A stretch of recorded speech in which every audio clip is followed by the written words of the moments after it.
салом алайкум дӯстони азиз, барои шумо як хабари нохуш. имрӯз оҳангсоз ва директори хонаи радиои тоҷик Диловари Зуҳуриён дар шаби тӯяш ба садама дучор шуд. Диловари Зуҳуриён аз зани якумаш баромадагӣ имшаб тӯй дошт. ҳангоми аз шаҳри Данғара ба шаҳри Душанбе сафар кардан ба садама дучор мешавад, зери камаз мемонад ва дар ин садама рафиқашро аз даст медиҳад ва худаш ба балинса интиқол дода мешавад.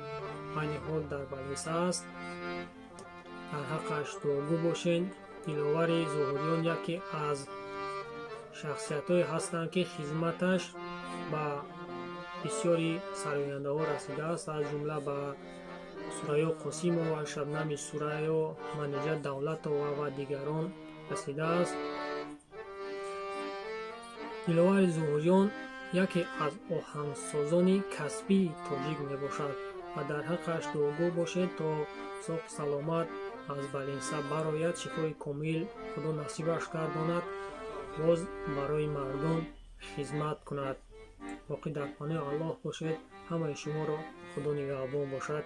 ҳатман ба канали мо обуна шуданро фаромӯш накунед. иншоалло бо дастгири шумо мо каналро ба қуллаои баланд мерасонем.